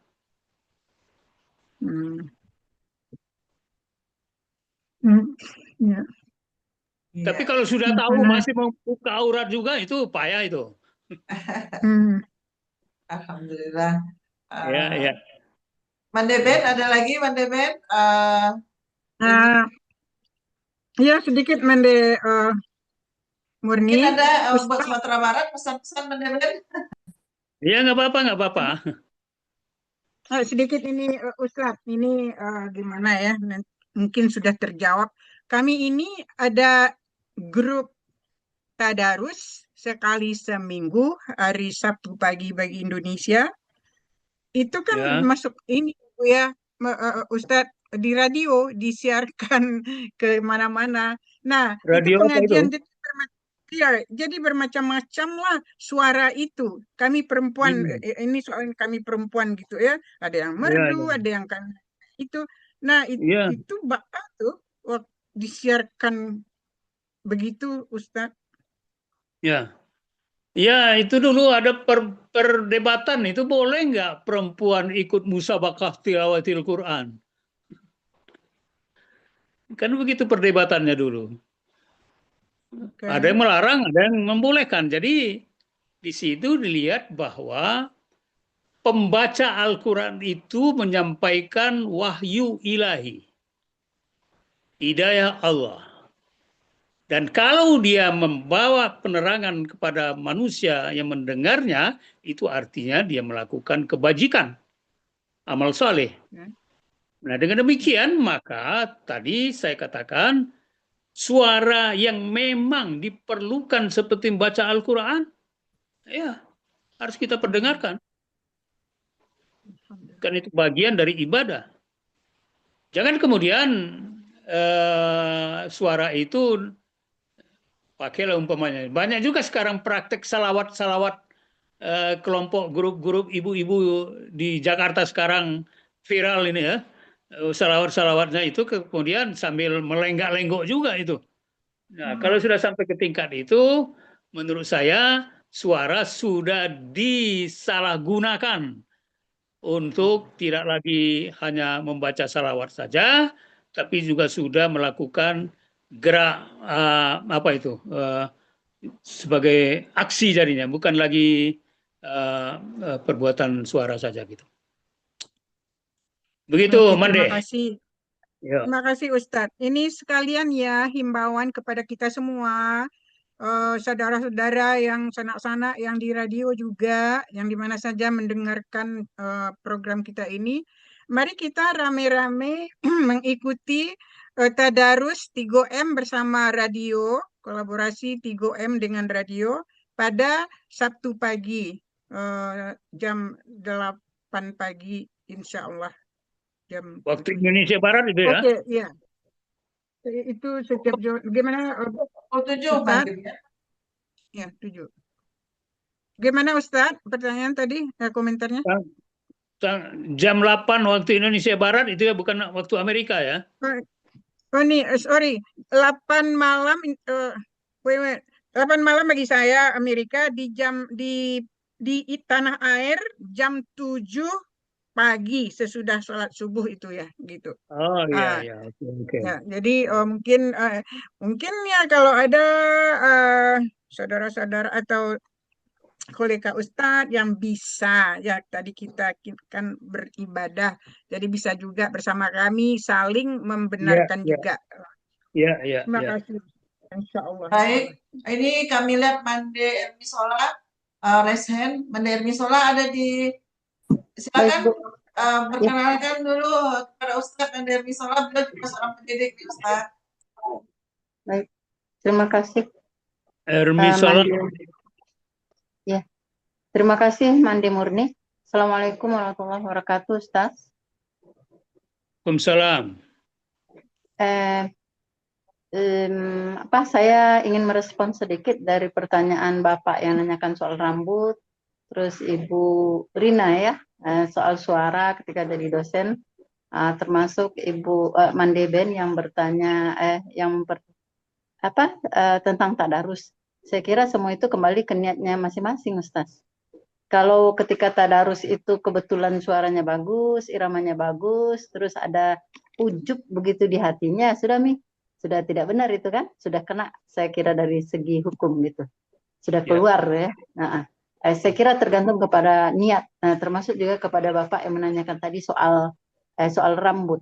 Bagaimanapun soal muamalah tidak bisa kita hindari, tergantung bapak-bapaknya itu. Walaupun ada Khalifah Ali, kalau dibilang Rasulullah kalau tidak salah sekali oke. Tapi kalau lepas dari itu ya sudah kena. Zaman sekarang ini mungkin dengan kondisi yang itu kompleks ya tergantung kepada niat melihat rambutnya orang itu. Karena tidak akan mungkin sekali saja toh Ustaz. Nah itu Ustaz. Terus yang kedua, ini mungkin agak melebar Ustaz. Hal lain, bagaimana kalau seandainya dalam sebuah acara, kebetulan saya juga mengajar Ustaz, di setiap pertemuan atau di akhir pertemuan kami, biasa mahasiswa bilang, Bu, ini kita foto bersama begitu. Nah, kalau saya tidak masalah. Biasanya laki-lakinya jongkok, di bawah yang perempuan dekat-dekat kita gitu. Tetapi ada juga mahasiswa saya sama sekali tidak mau, Ustaz, yang perempuan. Tidak mau sama sekali. Nah, mereka dapat kajian bahwa, tidak boleh itu foto bersama begitu. Mohon Ustaz penjelasan. Terima kasih. Assalamualaikum warahmatullahi wabarakatuh. Kembali kepada niat. Ya, ini tentang foto, gambar. Memang ada hadis yang mengatakan bahwa siapa yang membuat gambar atau foto nanti di akhirat kata Nabi dia akan diminta memberi nyawa apa itu. Tapi hadisnya lemah itu tidak sahih hadisnya. Nah, dalam konteks ini saya mengatakan bahwa berfoto itu dalam rangka silaturahim, hubungan silaturahim itu malah dianjurkan oleh agama. Dengan demikian nanti setiap orang akan mendapat hubungan silaturahim di antara sesama karena berada pada foto itu. Yang persoalan adalah ketika ada pandangan tadi yang Agus sebutkan berpaham seperti itu, mungkin dia mengingat hadis tadi itu yang menyuruh Allah memberi dia nyawa kepada yang digambarnya itu gitu. Nah, pandangan saya pribadi berkaitan dengan ini, kalau berfoto ramai banyak, bagi saya tidak masalah, dibolehkan, dihalalkan, dimubahkan. Tapi kalau sudah minta berduaan, itu saya selalu hindari itu. Ya, sekurang-kurangnya ada 4 orang gitu berfoto itu. Tapi kalau minta satu saya kemudian satu mahasiswi saya selalu hindari itu. Kalau bisa ajak teman-teman yang lain. Karena dalam konteks teknologi digital sekarang ini bisa ditukangi macam-macam pakai AI itu kan. Jadi bisa diolah itu apanya fotonya itu. Jadi menghindari itu, saya selalu minta kalau berfoto tolong bawa teman-teman yang lain gitu supaya jangan terjadi fitnah di belakang gitu. Begitu Bu. Salah. Syukran Ustaz. Syukran Yo. Ustaz. Syukran Bu Murni. Assalamualaikum. Salam. Afwan Bu Ermisola, Masya Allah Ustadz dari pertama mengaji sampai ini udah menjelang pukul 22, ritme Ustadz stabil, penuh semangat Ustadz. Jadi kami juga Alhamdulillah. Doakan terus. menyimaknya dengan penuh semangat. Mungkin ini udah waktunya ya Ustadz. Pandai baik masih ada lagi yang mau dipertanyakan atau kita sudahi kajian kita malam ini? Kami juga minta ini Ustadz, ada salah satu mande di Mande Mindang Mancanegara juga, dulu beliau aktif. Beliau tadi pagi berpulang ke rahmatullah Ustadz pada pukul 9.32, yaitu rahimahullah Hajjah Ani Maharani binti Baharudin di Rumah Sakit Cempaka Putih. Kami Mande Mindang Mancanegara turut berduka atas kepulangan beliau Mande Ani. Kami mohon kepada Ustadz di akhir kajian ini menyampaikan doa buat almarhumah dan mohon doa penutup doa juga Ustadz supaya segala aktivitas dari Mande Mindang Mancanegara ini, karena ada juga misi-misi dari baik itu bidang pendidikan maupun bidang kajian, kita juga turut tadi seperti sesuai dengan topik kita memperbaiki adab dan akhlakul karimah ya Ustaz, termasuk untuk negeri kita sendiri di ranah Minang. Baik Ustaz, kami mohon doa tadi untuk almarhumah dan doa untuk kami dan kita semua Ustaz di Mande Mindang Mancanegara, semoga semua programnya berjalan dengan baik Ustaz. Baik, mari kita sama-sama berdoa ke hadirat Allah Subhanahu wa taala, menadahkan tangan mengharap ridha Allah dengan supaya pengajian kita Mande Mindang Mancanegara ini terus berkembang, memberikan edukasi kepada masyarakat kita dan juga kepada anak-anak keturunan kita, baik di tempat masing-masing maupun di ranah Minang di Minangkabau sana. Dan kepada almarhumah tadi, siapa namanya tadi? Ani Maharani. Ani Maharani binti siapa tadi ya? Baik. A'udzubillahi minasyaitonirrajim. Bismillahirrahmanirrahim. Alhamdulillahi rabbil alamin. Hamdan yuwafi ni'amahu wa yukafi'u mazidah. Ya Rabbana lakal hamdu wa lakal syukru kama yanbaghi li jalali wajhikal karim wa azimi sultanik. Allahumma salli ala sayyidina Muhammadin wa ala ali sayyidina Muhammad. Allahumma ighfir lana dhunubana wa liwalidayna warhamhuma kama rabbayana sighara wa li jami'il muslimina wal muslimat wal mu'minina wal mu'minat al-ahya'i minhum wal amwat innaka sami'un qaribun mujibud da'wat ya qadiyal hajat. Allahumma arhamna walidayna warhamhuma kama rabbayan sighara, khususan li arwahi Mande Maharani binti Auluddin warahmatullahi warhamha wa'afiha wa'fu anha wakrim nuzulaha wa wassi' madkhalaha واغسلها بالماء والثلج والبرد وأبدل دارا من دارها وأهلا خيرا من أهلها وزوجا خيرا من زوجها وقها فتنة القبر وعذاب النار وقها فتنة القبر وعذاب النار وقها فتنة القبر وعذاب النار. اللهم أرنا الحق حقا warzuqna ittiba'ah wa arinal batila batila warzuqna ijtinabah Rabbana taqabbal minna innaka antas samiul alim wa tub alaina ya Allah innaka antat tawwabur rahim. Rabbana atina fid dunya hasanah wa fil akhirati hasanah wa qina azaban nar. Wa sallallahu ala Muhammadin wa ala alihi wa sahbihi ajma'in. Subhana rabbika rabbil izzati amma yasifun wa salamun alal mursalin walhamdulillahi rabbil alamin. Alhamdulillahirrahmanirrahim. Kami mengaturkan banyak terima kasih jazakallahu khair kepada Ustadz Yunan.